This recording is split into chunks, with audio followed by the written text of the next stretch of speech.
ओम कृष्णाय वासुदेवाय हरये परमात्मने प्रणतक्लेशनाशाय श्रीगोविन्दाय नमो नमः।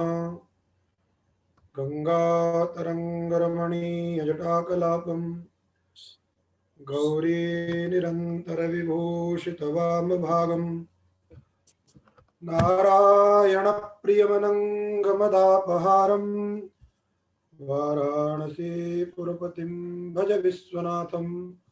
वाराणसीपुरपतिं भज विश्वनाथम्। अत्र भवतां समेषां स्वागतं वर्तते। सूत्र है पुंसी संज्ञायां घ प्रायेण। पुंसी संज्ञायां घ प्रायेण का तात्पर्य क्या है?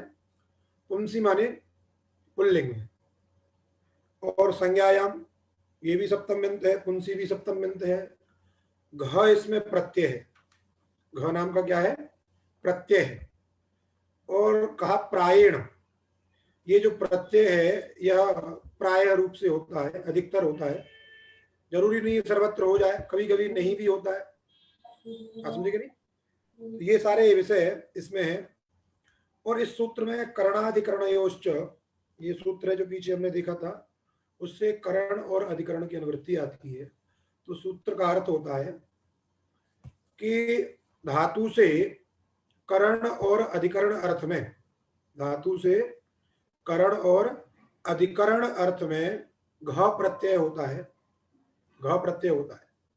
लेकिन कहा संज्ञायाम और पुंसी दो शब्द रखे हैं। संज्ञायाम का मतलब हुआ संज्ञायाम गम्यमानायाम, अर्थात प्रकृति प्रत्यय से निष्पन्न जो शब्द है वो संज्ञा होना चाहिए।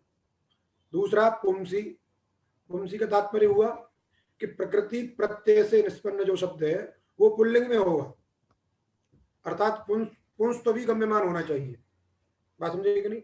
तो पुंस तो के गम्यमान रहने पर और दूसरा संज्ञा के गम्यमान रहने पर धातु से करण और अधिकरण अर्थ में घ प्रत्यय होता है प्रायण। प्रायण शब्द का तात्पर्य होता है अधिकतर। कभी कभी क्या होता है कि ये सारी चीजें हैं, धातु भी है। और आशीष तुम अपनी आवाज देखो, हमारी तो आ रही है सब लोगों को। तुमने वहां पे दोबारा कनेक्ट नहीं किया होगा, आ रही है आवाज अब?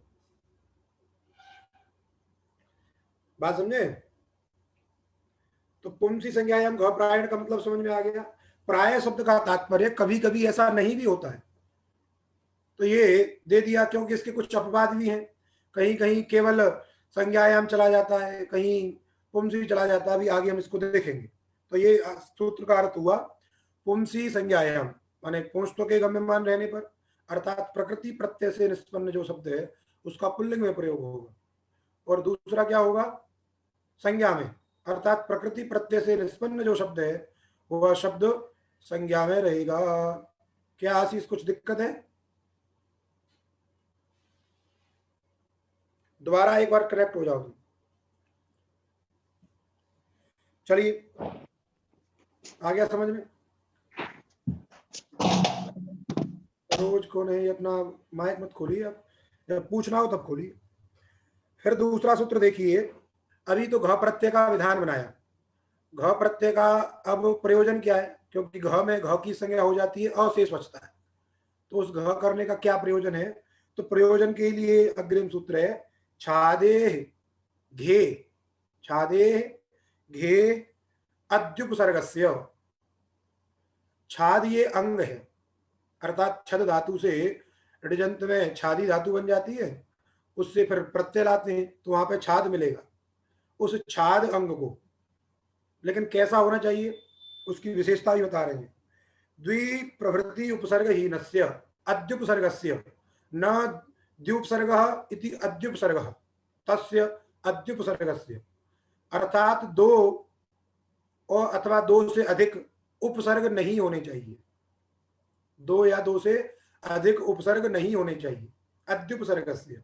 इसलिए उसकी वृत्ति लिख रहे हैं द्विप्रभृति उपसर्गहीनस्य, दो से लेकर के, एक की चर्चा नहीं किया। एक यदि होगा तो काम चलेगा, लेकिन यदि दो उपसर्ग जुड़े हैं यदि दो उपसर्ग जुड़े हैं अथवा तीन उपसर्ग जुड़े हैं, दो से अधिक, यदि ऐसी स्थिति है तो अद्युपसर्ग द्विप्रवृत्ति उपसर्ग से हीन जो छाद अंग है, दो उपसर्ग नहीं है, तीन उपसर्ग नहीं है, चार उपसर्ग नहीं है, ऐसा जो छाद, छाद माने छादी धातु ऋजंत की, छद अपवारणे धातु से ऋजंत प्रत्यय करने पर छादी बन जाता है, तो उसी को कह रहे हैं द्विप्रवृत्ति उपसर्ग हीनस्य छादे। छाद इत्याकारक जो अंग है उसको हरस होता है घे परे, घ प्रत्यय के परे रहने पर। बात समझ में आ गई?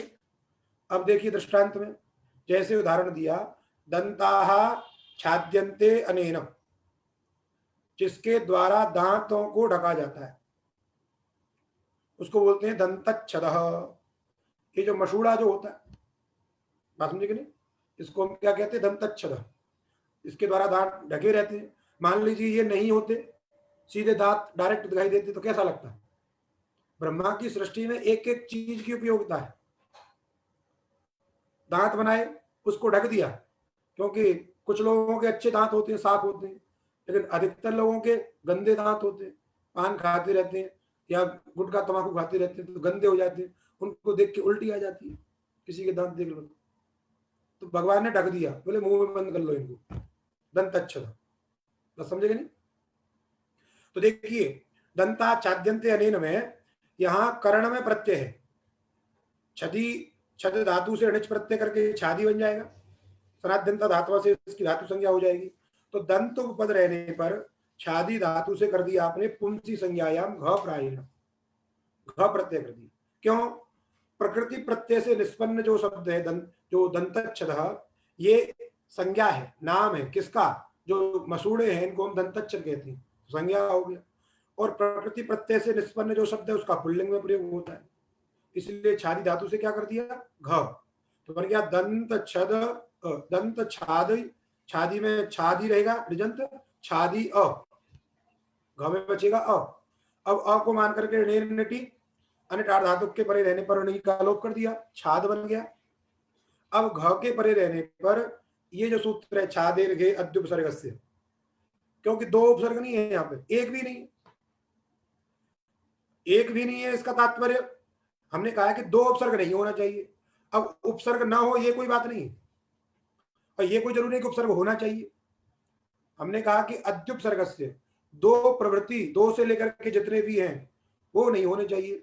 यदि एक उपसर्ग रहेगा तब भी ये काम करेगा, यदि उपसर्ग नहीं भी है तब भी ये काम करेगा। तो यहाँ पे उपसर्ग नहीं है, दंत उपपद है, दंत उपपद रहने पर यहाँ छादी धातु से घ है, तो घ के परे रहने पर छाद जो अंग है, द्वि उपसर्गहीन जो छाद अंग है, उस अंग को हो जाएगा हरस, क्या बन जाएगा? छद बन जाएगा, दंत छद। उधर उपपद समास भी करना है आपको, पीछे आप करते आए, बात समझेगा नहीं? और उधर उपपद समास करोगे तो पहले तो दंता छाद्यंते अनेन ऐसा था, बात समझेगा नहीं? करण में प्रत्यय था, फिर उधर षष्ठी हो जाएगी, कर्तृकर्मणों कृति जैसे ही कृदंत का योग होगा, फिर षष्ठी समास हो जाएगा, बात समझेगा नहीं? तो दंत छद हो जाएगा उधर। अब कृदंत प्रातिपदिक करिए, सु को ऋतु से कर देना है, तो बन जाएगा दंत छद, अर्थात ओष्ठ, उसका क्या है पर्यायवाची?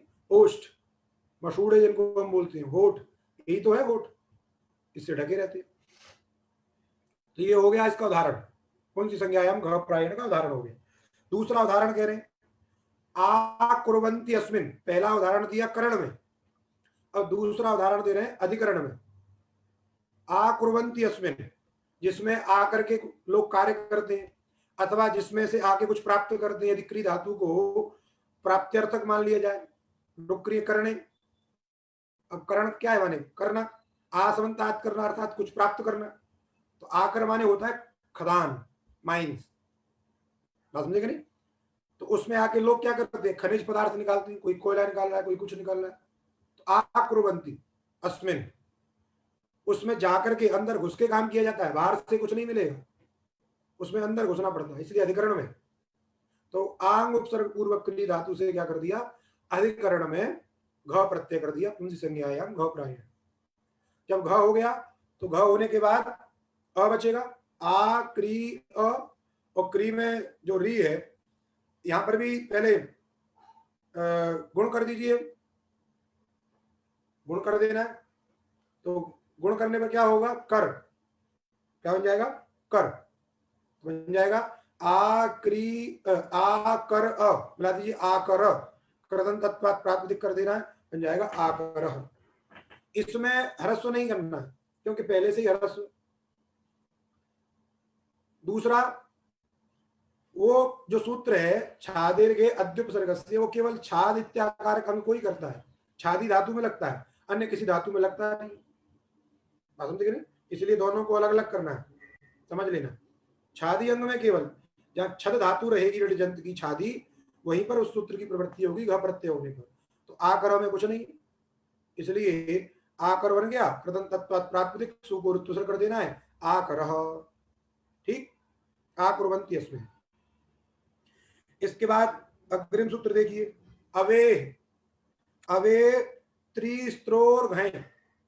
अब उपसर्ग पूर्वक जहां त्रि धातु है, त्रि दीर्घ ऋकारांत है, और स्त्री धातु, स्त्री आच्छादनी, अब उपसर्ग पूर्वक यदि त्रि धातु है अथवा स्त्री धातु है, तो यहां पर भी करण और अधिकरण में क्या होगा, कह रहे घय प्रत्यय होगा, करण और अधिकरण में घय प्रत्यय होगा।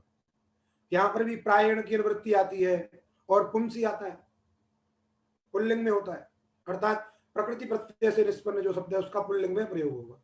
जैसे उदाहरण क्या दिया, अवतार, अवतार, अवतरंती अनेन, जिसके द्वारा उतरा जाता है, नीचे उतरने का जो साधन है उसको क्या कहते हैं, अवतार, सीढ़ी। अवतार माने सीढ़ी, या अवतार वो क्रिया अलग है, अवतरणम अवतार वहां पे, जैसे राम जी का अवतार, कृष्ण जी का अवतार, वो अवतरण, उसका भी तात्पर्य नीचे उतरना है। लेकिन यहाँ पे करण अर्थ में अवतरंती अनेन, जिस साधन के द्वारा उतरा जाता है उस साधन का नाम है अवतार। बात समझे कि नहीं? तो अवतार माने हो गई सीढ़ी। जैसे कूपादे अवतार, कूपादि का जो अवतार है माने सीढ़ी है, कुएं में घुसने के लिए उसके चारों ओर सीढ़ी बना देते हैं, या किसी घाट पे जाने के लिए सीढ़ी बना देते हैं। तो इस तरीके से अब उपसर्ग पूर्वक त्रि धातु, त्रि प्लवन तरणेय धातु से क्या कर दिया, घय, घ को रोक करके घय कर दिया। तो क्या बन गया, अब त्रि अ, अब यहाँ पे त्रि में जो है री, दीर्घ ऋकार है, उस री को क्या कर देना है, अचौड़िति से वृद्धि कर देना है, चूंकि घई है तो री को वृद्धि हो जाएगी, आर बन जाएगा अवतार, अ मिला दीजिए, अवतार, कृदंत तत्पात प्रातिपदिक सु को ऋतुसर्ग, अवतार, कूपादे अवतार, कूपादि का जो सीढ़ी है, उतरने का जो साधन है कूपादि का, अथवा कूप को कहें हम, किसको कहें, कूप को। अब जिसमें नहाने के लिए उतरा जाए, कूप माने आज की भाषा में उसको कह दीजिए स्विमिंग पूल। स्विमिंग पूल में जैसे हम कूद के नहाते हैं, कुआ में तो कोई कूद के नहीं नहाता है, तो कुआ में चला जाएगा वो, बात समझे कि नहीं। लेकिन स्विमिंग पूल में नहाते हैं तो वो भी एक साधन है उतरने का, है ना। उसमें जिसमें उतरा जाए, जिस साधन से उतरा जाए, उस साधन का नाम क्या है, अवतार है। तो उसमें रेलिंग लगी रहती है, स्विमिंग पूल में स्टील की रेलिंग लगी रहती है क्या नहीं। कुआ में सीढ़ियां बनी रहती है, यमुना जी गंगा जी में नहाने जाइए तो घाट की सीढ़ियां बनी रहती है, उनको क्या कहेंगे, अवतार कहेंगे। दूसरा, स्त्री धातु का रूप देखिए, अब उपसर्ग पूर्वक स्त्री आच्छादन है, अर्थात अच्छी तरीके से जिसके द्वारा ढका जाता है, ढकने का जो साधन, अवस्थिर्यन्ते अनेन, जिसके द्वारा ढका जाए। तो किसके द्वारा ढका जाता है, पर्दे के द्वारा, बात समझे कि नहीं। पर्दा गिरता है, रंगमंच पे क्या होता है, पर्दा गिर जाता है, अंदर कोई क्या कर रहा है कुछ नहीं दिखता है, तो पर्दे से ढक गया, उसी को बोलते हैं अवस्तार। अवस्तार माने जवनिका पर्दा इत्यर्थ भाषायां। तो अब उपसर्ग पूर्वक स्त्री धातु से भी घय कर दिया, अब ये स्त्री स्त्रोर घय, और घय करने के बाद क्या करना है, अब स्त्री और अब स्त्री, और यहां पर भी वृद्धि कर देना है, आर, बात समझे कि नहीं, अवस्तार, और कृदंत तत्पात प्रातिपदिक सु को ऋतुसर्ग, अवस्तार अर्थात जवनिका। ये जवनिका शब्द आया है उसमें महाभाष्य का इतिहास वगैरह देखते हैं तो उसमें जवनिका शब्द लिखा है। जब पतंजलि जी उपदेश कर रहे थे अपने शिष्यों को जो है, तो शेषावतार में होकर कर रहे थे, उन्होंने कहा था कि बीच में वो जवनिका शब्द का प्रयोग वहां पे किया है, बीच में जवनिका लगा करके, तो इसलिए उसका नाम अवस्तार माने जवनिका माने पर्दा। ठीक, इसके बाद देखिए सूत्र है हलश्च। हलश्च माने हलंतात धातु। हलंत धातुओं से क्या होता है घय, किस अर्थ में, तो करण और अधिकरण की निवृत्ति आ रही, करणाधिकरण योश्च से। हलंत धातुओं से करण और अधिकरण अर्थ में घय होता है और पुंसी की निवृत्ति आएगी पुल्लिंग में, अर्थात प्रकृति प्रत्यय से निष्पन्न जो शब्द है वो पुल्लिंग में होगा, हलंत धातु से घय। और ये सूत्र जो है घ का अपवाद है, पुंसी संज्ञायाम घ प्रायण से जो प्राप्त घ है उसको रोक करके होता है, इसलिए कहा घापवाद है।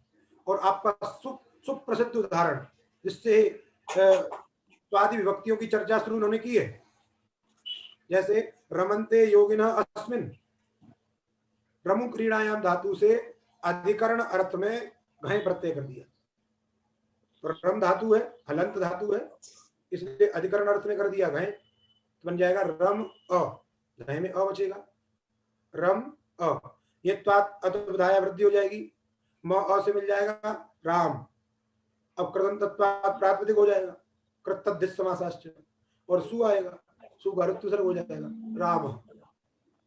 रमन्ते अस्मिन्, जिसमें रमण करते हैं, जिसमें घूमते हैं, जिसमें सैर करते हैं, कौन, योगी लोग, क्योंकि प्रत्येक व्यक्ति के बस की बात थोड़ी है, जब तक उस राम की इच्छा नहीं होती है तब तक कोई कुछ कर नहीं पाता। आप प्रयास करिए भजन करने का तो जल्दी से नहीं कर पाएंगे, जब वो कृपा करता है, परमात्मा की जब अहेतु की कृपा होती है तब हमारा भजन में प्रवृत्ति होती है, शास्त्र में प्रवृत्ति होती है। अपने मन से आप नहीं कर पाते, आपको कल कोई कुछ काम लग जाएगा, कभी कुछ काम लग जाएगा, इसलिए परमात्मा का नित्य धन्यवाद ज्ञापित करना चाहिए कि उन्होंने इतना अच्छा समय दिया, इतना अच्छा शरीर दिया, सब कुछ है। लोगों की स्थिति शारीरिक रूप से मानसिक रूप से कैसी है, तो हम लोग अच्छे हैं, शास्त्र चिंतन भी कर रहे हैं, इसलिए हम लोग भी उसमें रमण कर रहे हैं, क्योंकि शास्त्र ही तो है, वो जो परमात्मा है वो शास्त्र ही है, इसलिए शास्त्रों में चिंतन कर रहे हैं, इसका मतलब उसी राम में चिंतन कर रहे हैं, रमन्ते योगिनो अस्मिन्, तो बन गया राम। इसके बाद देखिए दूसरा अधिकरण, ये तो अधिकरण का उदाहरण हो गया। अब हलंत धातु से करण में उदाहरण देखिए, अपमृज्यते अनेन व्याध्यादि, जिसके द्वारा व्याधि रोग इत्यादि को झाड़ा जाता है, अपामार्ग। अधिकरण इत्यादि में प्रत्ययों का प्रयोजन यही है, जब जिस अर्थ में प्रत्यय आता है और प्रत्यार्थ प्राधान होता है तो उसी अर्थ का बोध होता है। जैसे हमने कहा रमन्ते योगिनो अस्मिन्, ऐसा कहा, तो जिसमें योगी लोग रमण करते हैं, तो जो अधिकरण वस्तु है उस अधिकरण वस्तु को ही राम इस शब्द से समझा जाएगा। यदि जिसमें रमण करने वाला जो रमणीय पदार्थ है वो यदि व्यक्ति विशेष है, अवतार विशेष है, तो उसको हम राम कहेंगे। तो जिस अर्थ में प्रत्यय आ रहा है वो प्रत्यय हमको बताएगा कि यहाँ क्या लेना है, बात समझे कि नहीं। जैसे रमन्ते योगिनो अस्मिन् हमने अधिकरण में प्रत्यय किया, तो उस अधिकरण से बोध्य कौन है, किसको बताना चाहते हैं। अरे कुछ लोग तो नींद में रमण करते हैं, तो आपको राम माने नींद, ये तात्पर्य नहीं। कुछ लोग सोने में अपने अपने समय किसी न किसी में रमण करता है, तो योगी लोग जिसमें रमण करते हैं, तो योगी नींद में रमण नहीं करते, वो जो परमात्म तत्व है उसमें रमण करते हैं। तो अधिकरण से बोध्य पदार्थ वही है हमारा। तो जो प्रत्यय है वो प्रत्यय उस अर्थ को बताते हैं कि इस अर्थ में आया, और वो अधिकरण स्वरूप है, वो करण स्वरूप है, वो कर्तृ स्वरूप है। जैसे अपमृज्यते व्याधि अनेन, जिस साधन के द्वारा व्याधि को झाड़ा जाता है, हटाया जाता है, दूर किया जाता है, तो जो साधन का नाम है उस साधन को हम अपामार्ग कहते हैं। तो ये जो प्रत्यय आया जिस अर्थ में, उस अर्थ से ही प्रतीति हमको होती है, पता चलता है क्या है। तो करण में प्रत्यय आया अपमृज्यते व्याधि, जिसके द्वारा व्याधि हटाई जाए। जैसे श्रावणी पे आप लोग देखते हैं, हम लोग श्रावणी संकल्प करते हैं तो उसमें अपामार्ग से ऊपर छींटे दिए जाते, दूरवा से दिए जाते, कुशा से दिए जाते, तो ये सब विधि किसके लिए है? ये सब इसी के लिए है। लेकिन लोग समझते हैं कि ये मजाक, कुछ अजीब सा कर रहे हैं, क्योंकि प्रकृति ने ऐसी चीजें बना के दी हैं। अपामार्ग दे दिया, बुखार आ रहा है, उसका झाड़ा लगा दो, उसको अपामार्ग को पानी में डाल करके और उस पानी से छींटे लगाओ, उससे व्याधि आदि दूर हो जाए। शास्त्र कह रहा है, हम नहीं कह रहे। अप उपसर्ग पूर्वक मृज धातु से, अप उपसर्ग पूर्वक मृज धातु से क्या कर दिया? करण अर्थ में घय प्रत्यय कर दिया। तो अप मृज अ, ये भी इत है, मृजेर वृद्धि, मृज धातु को वृद्धि हो जाएगी, तो बन जाएगा मार्ज, मार्ज अ, और चजो को घृण्य तो से कुत, कुत हो जाएगा, तो क्या बन जाएगा? अपामार्ग, ग को से मिला दीजिए, अपमार्ग, और उपसर्ग को दीर्घ करना है। उपसर्गे घय मनुष्य बहुलम एक सूत्र है, यहाँ पे नहीं है, लेकिन उससे क्या होता है? उपसर्ग को दीर्घ हो जाता है, तो दीर्घ हो गया, घय प्रत्यय परे है, तो बन जाएगा अपा। क्या बन जाएगा? अपा, अपामार्ग, कृदंतत्वात् प्रातिपदिक सुगुरुत्तसर्ग अपामार्ग। ठीक, 5 नंबर पे लिखा, देखिए, अत्र उपसर्गस्य घय मनुष्य बहुलमिति दीर्घ, नीचे लिख दिया 5 नंबर टिप्पणी पे। इस सूत्र के द्वारा उपसर्ग को दीर्घ होता है। इसी उपसर्ग का उदाहरण एक और देखिए, उणादि निकालिए आप, 2 पेज पीछे जाइए, तो वहां लिखा है संज्ञा सुधातु रूपाणी प्रत्ययाश्च ततः परे कार्यात् विद्यात् अनुबंध, श्लोक मिला, तो वहां पे अनुबंध, अनु में दीर्घ उकार लिखा है। शब्द यद्यपि हम प्रयोग करते हैं अनुबंध, अनु उपसर्ग है, अनु तो उपसर्ग है ही नहीं, तो वहां पर भी क्या है? अनु में जो ऊ को दीर्घ हुआ, इसी से हुआ है। उपसर्गे घय, उपसर्ग से घय मनुष्य बहुलम, बात समझे कि नहीं? तो अनुबंध ऐसा हो गया, क्योंकि बंध धातु से घय प्रत्यय है, इसलिए उपसर्ग को दीर्घ हो रहा है। वैसे यहाँ पर भी अपामार्गो में भी दीर्घ हो गया। अपामार्गो हिंदी भाषायाम चिड़चिड़ा, चिचड़ा, चिचड़ा होता है। उसके पास से गुजर जाओगे तो उसके जो कांटे से होते कपड़ों में चिपक जाते हैं। और ऋषि पंचमी, हमारे यहाँ क्या होता है, ऋषि पंचमी के दिन उसी अपामार्ग की दातुन की जाती है। 108 दातुन जो तोड़ के छोटी छोटी छोटी छोटी उनको चबा चबा के ऐसे करते हैं। अब ये कुछ विधान है, ऋषियों ने कुछ बताया होगा, महिलाएं उसको करती हैं। तो उस अपामार्ग की दातुन करना भी बहुत दांतों के लिए अच्छा रहता है। आप देखेंगे पेस्ट वगैरह जो बनते हैं उनमें इसको मिलाया जाता है। पतंजलि के पेस्ट में देखिए लिखा है उसमें अपामार्ग या चिड़चिड़ा जो शब्द लिखा होगा, तो ये बड़ा अच्छा होता है। इसकी इसकी जड़ से दातुन करने से कभी दांत हिलते नहीं है।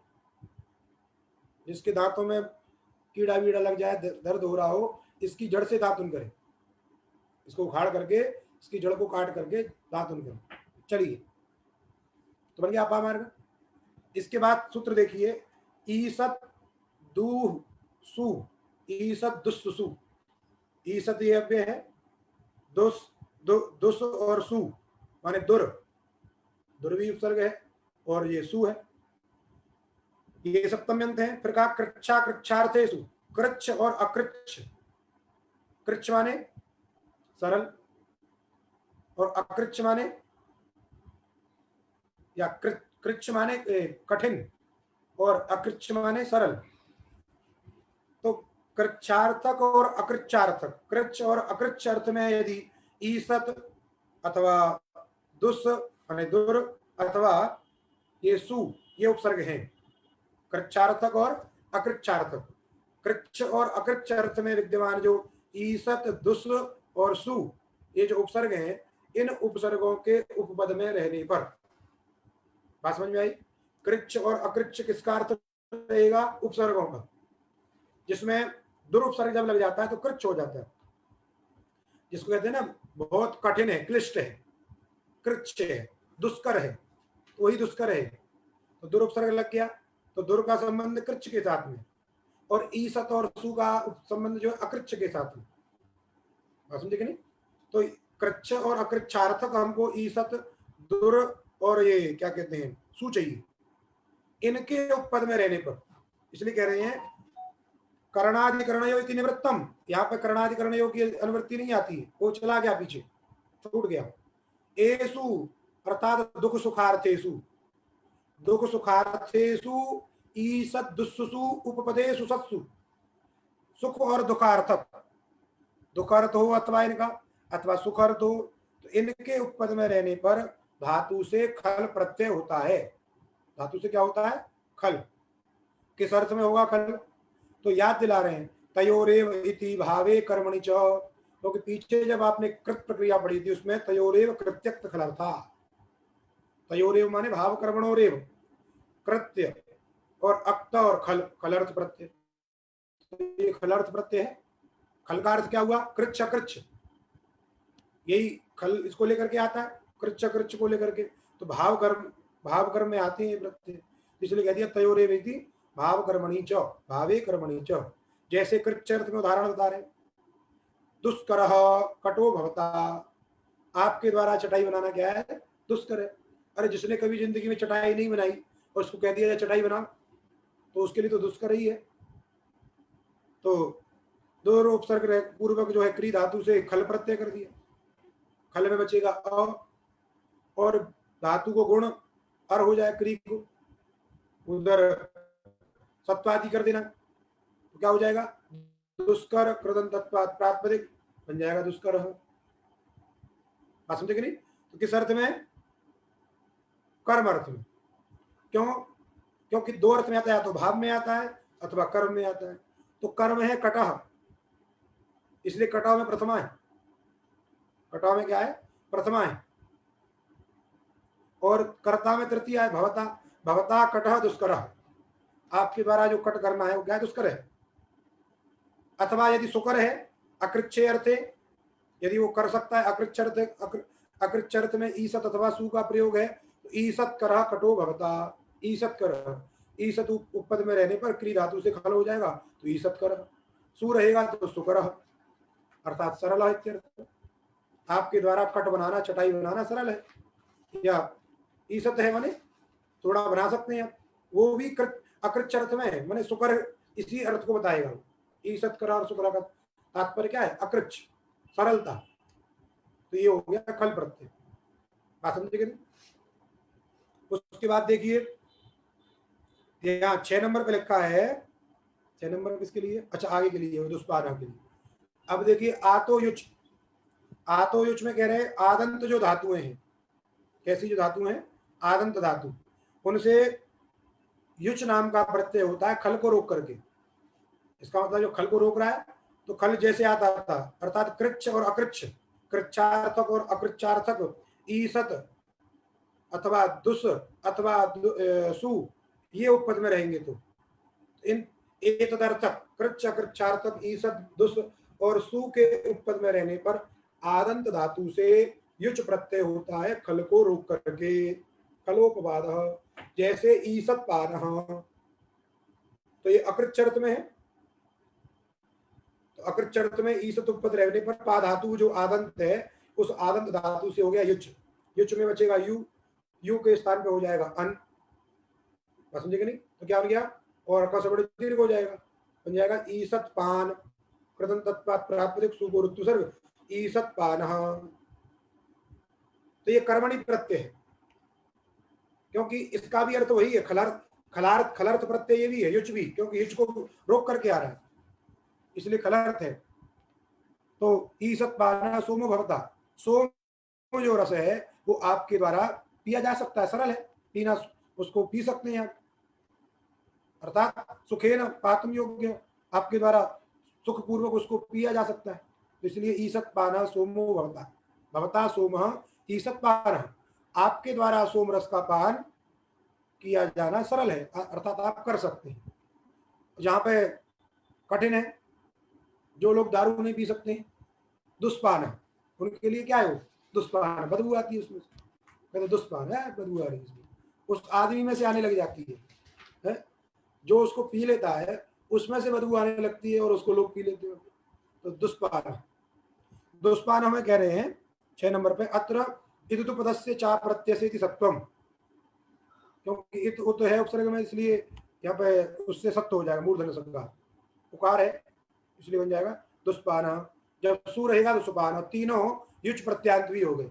तो खल प्रत्यय भी होता है इनसे, दुष्कर सुकर ईसत्कर सुकर, और युच प्रत्यय आदंत धातु से होकर के होता है, तो दुष्पान ईसत्पान सुपान, इस प्रकार के प्रयोग बन जाते हैं। अब देखिए इसके बाद अलंखलवो प्रतिषेधयो प्राचाम त्वा, प्रतिषेधयो अलंखलवो उपपदो उपपदयो सतो, प्रतिषेधार्थक यदि अलम और खलु, इसका मतलब सोम यद्यपि है तो वो सोम रस उसी तरीके का, लेकिन वो जो पूर्व यज्ञ इत्यादि में बनता था वो आजकल की जो शराब है वो नहीं था, वो सोमलता होती थी।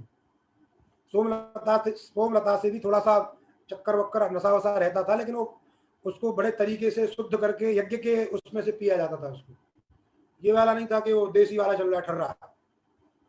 तो वो सोमलता भी वैसे ही था, तो उसको पहले राजा लोग पीते थे, बात समझे कि नहीं, ये शुद्ध वाला मदरा नहीं है। तो देखिए यहाँ प्रतिषेधयो अलम खलु, प्रतिषेधार्थक अलम और खलु, यद्यपि अलम और खलु के बहुत सारे अर्थ होते हैं। अलम इति पर्याप्त्यर्थ ग्रहणम, सिद्धांत कौमुदी कारक में, दैत्येभ्यो हरिरलम पर्याप्तम इत्यर्थ समर्थ सक्त इत्यादि। तो अलम शब्द का अर्थ समर्थ भी है, सक्त भी है, पर्याप्त भी है, और भी अर्थ है। एक प्रतिषेध अर्थ भी है, निषेध, प्रतिषेध माने निषेध। वैसे ही खलु शब्द के भी कई सारे अर्थ हैं। खलु माने निश्चय, खलु निश्चय न खलु बाण सन्निपातो यमस्मिन्, अर्थात उसमें बता रहे हैं कि आपको नहीं मारना है, न खलु बाण, तो वहां पे प्रतिषेध में भी प्रयोग करते हैं और निश्चित अर्थ में भी करते हैं। खलु माने निश्चय, कहीं कहीं केवल सौंदर्य के रूप में भी प्रयोग होता है, किम करोति खलु, ऐसे जबरदस्ती जोड़ देते हैं। उस खलु का कोई वो खाली है, वहां पे खलु क्या है, खाली है, लेकिन प्रयोग करते हैं। लेकिन हम कह रहे हैं कि हमको खलु कैसा चाहिए, प्रतिषेधार्थक। यदि निषेध अर्थ को बताने वाला खलु है, वैसे ही निषेध अर्थ को कहने वाला यदि अलम उपपद में है, तो प्रतिषेधार्थक अर्थात निषेधार्थक अलम और खलु के उपपद में रहने पर, प्रतिषेधार्थयो अलं खलु उपपदयो उपपद में रहने पर क्या होगा, धातु से क्त्वा प्रत्यय होगा। धातु से क्या होगा, क्त्वा। ठीक, फिर पूछा क्या ये विकल्प से होगा, क्योंकि आपने इसमें प्राचाम रख दिया, अर्थात प्राचीन आचार्य चाहते हो मृदुनि मृग शरीरे जीवितम चाति लोलम, ये श्लोक है अभिज्ञान शाकुंतलम का। तो यहाँ पे पूछा जा रहा है कि प्राचाम ग्रहणम किमर्थम, विकल्पार्थम। विकल्प नहीं है, ये नित्य ही होता है, लेकिन प्राचाम का मतलब क्या है, बोले प्राचाम ग्रहणम पूजार्थम। प्राचा शब्द का जो हमने ग्रहण किया है वो किसके लिए है, पूजा के लिए। पूजा का मतलब अर्थात जिन लोगों को हम प्राचाम इस शब्द से कह रहे हैं वे सभी लोग कितने पुण्यशाली हैं, वो क्या है, पुण्यशाली हैं। क्यों पुण्यशाली हैं, तो इसलिए पुण्यशाली है क्योंकि भगवान पाणिनि उनका नाम अपने सूत्रों में उच्चारण कर रहे हैं, इसलिए प्राचाम ग्रहणम पूजार्थम, अर्थात वे स्तुत्य हैं। इस बात का द्योतन पाणिनि जी करना चाह रहे हैं। जो प्राचीन आचार्य हैं वे प्राचीन आचार्य भी हमारे स्तुत्य हैं। प्राचाम ग्रहणम पूजार्थम। 7 नंबर पे क्या लिखा, अव्ययकृतो भावे इति वचनात् अक्त्वा प्रत्ययो भावे, इसको समझा रहे हैं। अव्ययकृतो भावे सूत्र के द्वारा अक्त्वा प्रत्यय किसमें होता है, ये भाव अर्थ में होता है। सच लुट प्रत्यय से बाधक, और क्या होता है, ये लुट प्रत्यय का बाधक है। वासरूप न्याय न विकल्पेन भविष्यति, क्योंकि लुट और अक्त्वा ये दोनों असरूप प्रत्यय है, तो असरूप प्रत्यय होने के कारण विकल्प से बाध्यबाधक प्राप्त है। असरूप प्रत्यय होने के कारण विकल्प से बाध्यबाधक भाव प्राप्त है। तो उस विकल्प को रोकने के लिए एवं विकल्प सिद्ध हो, बोले विकल्प तो सिद्ध ही है, तो क्या उस विकल्प को रोकने के लिए अथवा अन्य कुछ उपाय करने के लिए, बोले ना इत्येवं विकल्प सिद्ध हो, विकल्प तो पहले से ही सिद्ध है, क्योंकि जो असरूप अपवाद प्रत्यय होते हैं उनमें परस्पर जो बाध्यबाधक भाव है वो विकल्प से होता है। ये बात तो पहले से ही हमने बता दी है वासरूप न्याय में। फिर किमर्थम ग्रहणम इत्येवं विकल्प सिद्ध हो, इस प्रकार से विकल्प पहले से सिद्ध था, तरी प्राचाम ग्रहणम व्यर्थम, कोई प्राचीन प्राचाम इस शब्द को व्यर्थ न समझ ले, इसी बात को समझ करके कह रहे हैं प्राचाम ग्रहणम पूजार्थम इति अभिप्रेत्या प्राचामिति। बात समझिए नहीं? अर्थात ये विकल्प की सिद्धि करने के लिए प्राचाम शब्द का उपादान नहीं है, अपितु उन प्राचीनों को स्मरण करके, प्राचीनों को बता करके ये कहना चाह रहे हैं कि वे ऋषि, वे पूर्वाचार्य धन्य हैं जिनका स्मरण इस व्याकरण शास्त्र में पाणिनि जी के द्वारा किया जा रहा है। बात समझिए नहीं? इसलिए प्राचाम ग्रहणम पूजार्थम। फिर आगे लिखा अमयिवाव्ययेन इति नित्य नियमात् नोपपद समासः। एक सूत्र है, यहाँ पे नहीं है वो, अमयिवाव्ययेन। बात समझिए नहीं? अम प्रत्यय का विधान जिसके द्वारा किया जाता है, अमैव तुल्य विधानम यद उपपदम, अम प्रत्यय का विधान जिसके द्वारा किया जाए और उसी का कोई शब्द यदि उपपद में है, समझे नहीं, तभी वहां पर समास होता है, बाकी जगह नहीं होता है। नियम करता है सूत्र।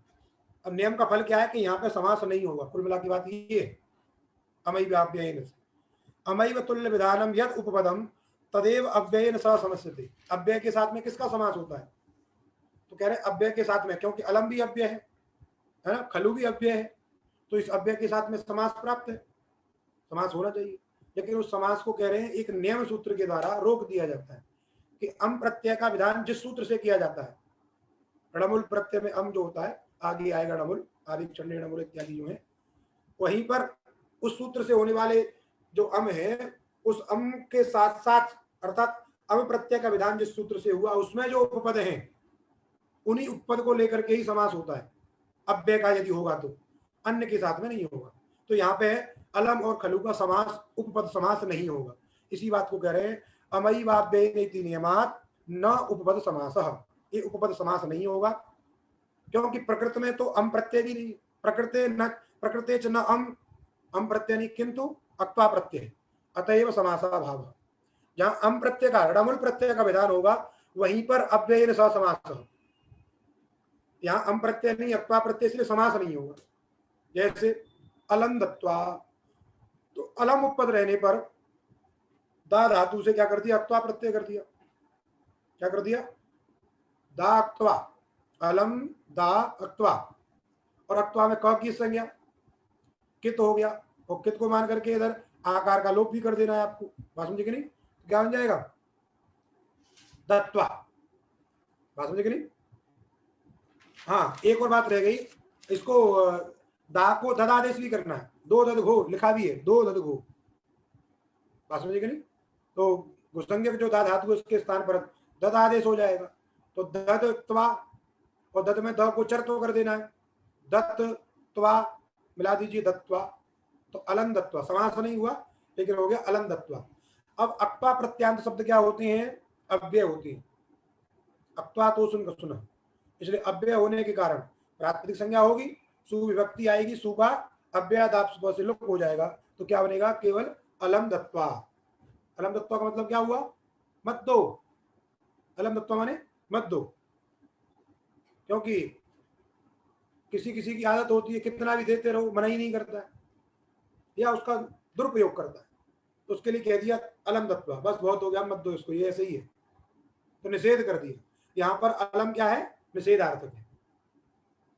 ठीक वैसे ही पीत्वा खलु, पीत्वा खलु में जो खलु शब्द है वो भी प्रतिषेधार्थक है। पीत्वा खलु माने अब मत पियो। जैसे आप लोग किसी फंक्शन वगैरह में जाते हो, आपके जो बड़े होते हैं, मम्मी पापा जो भी साथ में जाएं, आप क्या करते हो? सीधे पेप्सी पर भागते हो जो ठंडा पीने के लिए। वो क्या कहते हैं? पीत्वा खलु, अब मत पीना नहीं, फिर हाँ, तो वहीं पे हो जाता है पीत्वा खलु।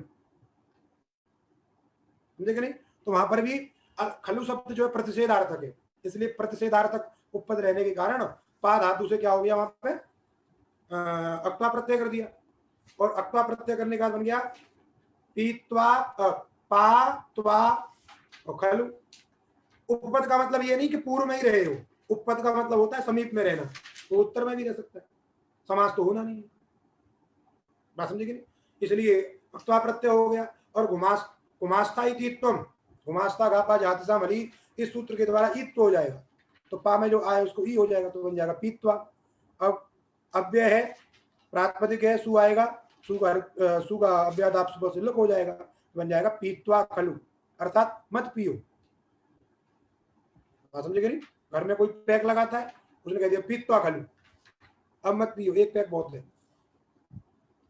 निषेध करना है हमको, कैसे भी निषेध कर दिया। अलंग खलुओ किम, जहां पर ये अलंग और खलु नहीं है, अन्य कोई अव्यय है, जैसे मां कार्षित, मां कार्षित, मां कार्षित में मां शब्द भी क्या है? निषेधार्थक है। मांग माने निषेधे च, तो निषेध अर्थ में ये अव्यय है मांग जो है।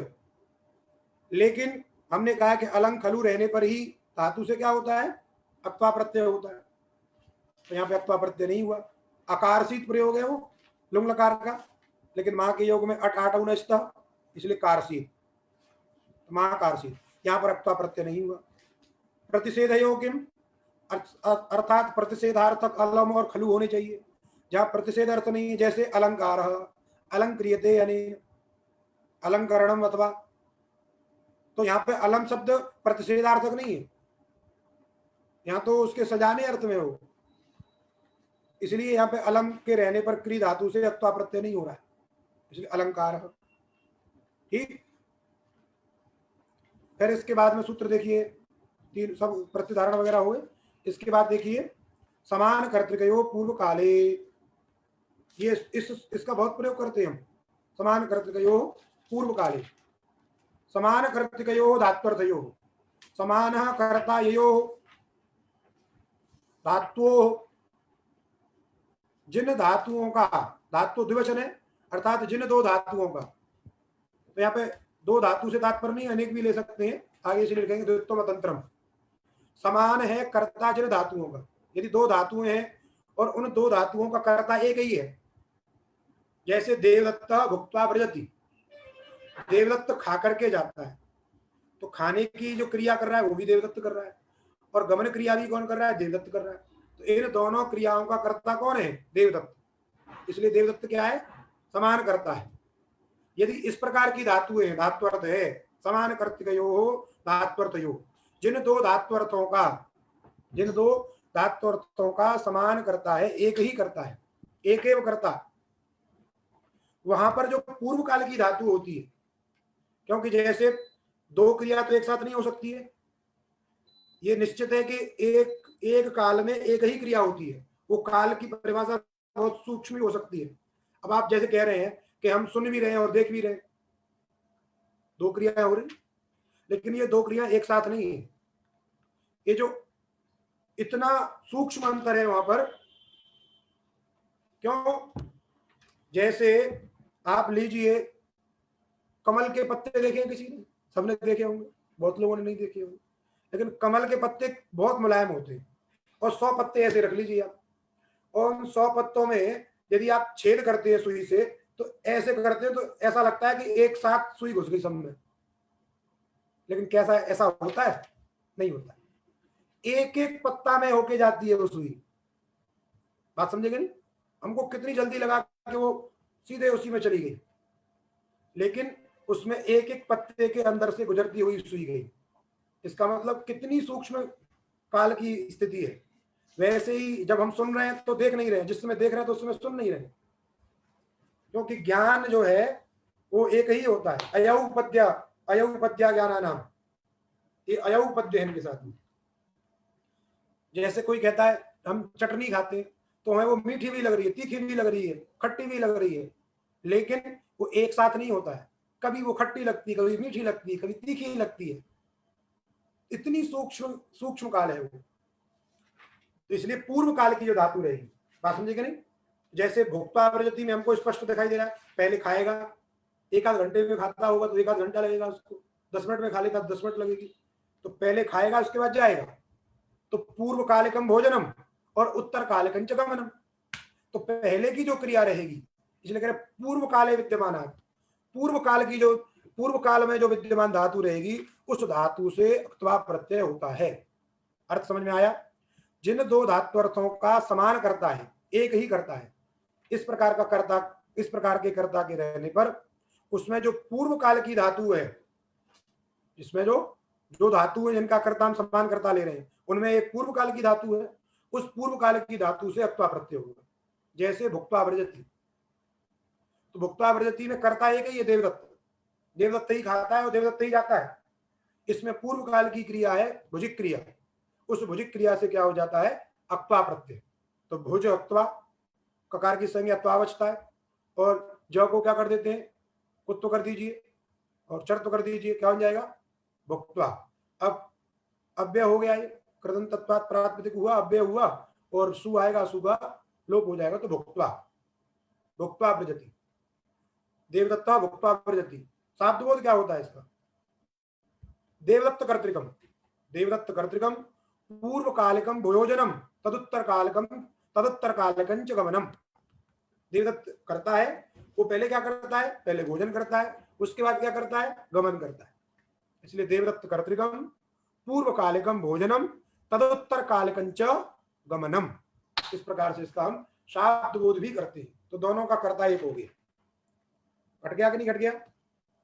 अब किसी ने कहा भुक्त्वा पीत्वा व्रजति, भुक्त्वा पीत्वा व्रजति, भुक्त्वा पीत्वा स्नात्वा, फिर रोदित्वा, तमाम जोड़ते चले जाइए, त्वा व्रजति। तो पहले बहुत सारे काम करते हैं, जैसे आपको बाहर जाना हो तो सुबह जगते, नहाते, धोते, अगर नहीं कपड़े पहनते, तैयार होते, पूजा करते, खाना खाते, तब जाते। इतनी सारी क्रिया हो गई। और आपने कहा है समान कर्तृकयो पूर्व काले, समान कर्ता ययो, द्विवचन दिया आपने, इसका मतलब दो ही धातु लेनी है क्या? क्या दो धातुओं का जब समान करता रहेगा, तीन धातुओं का रहेगा तो नहीं होगा क्या? चार धातुओं का यदि कर्ता समान रहेगा तब अक्त्वा प्रत्यय नहीं होगा क्या? बोले नहीं, द्वित्वम अतंत्रम, ये जो समास आपने किया है समान कर्तृकयो, इसमें जो दो वचन दिया है ये दो वचन अतंत्र है। अतंत्रम माने अविवक्षितम, यहाँ पे द्विवचन की कोई विवक्षा नहीं है, अर्थात वो धातुएं दो भी हो सकती है, तीन हो सकती है, चार हो सकती है, 10 हो सकती है, 20 हो सकती है, इसलिए कह दिया द्वित्वम अतंत्रम। तो दो क्रियाएं हैं, तो दोनों क्रिया क्या है पूर्व काल की, तो भुक्त्वा पीत्वा, भुक्त्वा पीत्वा सहित्वा स्नात्वा, जो भी कहिए आप, पहले भोजन करता है, फिर पीता है, फिर सो जाता है, फिर नहाता है, फिर जाता है, भुक्त्वा पीत्वा स्नात्वा सहित्वा गच्छति। तो जितनी भी पूर्व काल की क्रियाएं हैं, बात समझे कि नहीं, जितनी भी पूर्व काल की क्रियाएं हैं। अब ये मत कहना कि पहले भुक्त्वा पीत्वा में भुक्त्वा पूर्व काल की है, तो भुक्त्वा पूर्व काल की है, पीत्वा भी पूर्व काल की है, क्योंकि उत्तर में क्या करना है, उत्तर के पूर्व में जितने रहते सब पूर्व काल है। व्रजति के पूर्व में जितनी क्रिया जोड़ दोगे, अब व्रजति के पूर्व में जितनी क्रियाएं जोड़ दोगे सब पूर्व काल की, इसलिए पूर्व काल की क्रिया से क्या हो जाएगा अक्त्वा हो जाएगा। तो दोनों से हो गया भुक्त्वा पीत्वा व्रजति, बात समझे कि नहीं, भुक्त्वा पीत्वा व्रजति। ठीक, आज तो ये पूरा नहीं होगा, कल इसको पूरा करेंगे, और किसी का कोई कुछ प्रश्न है तो बताएं।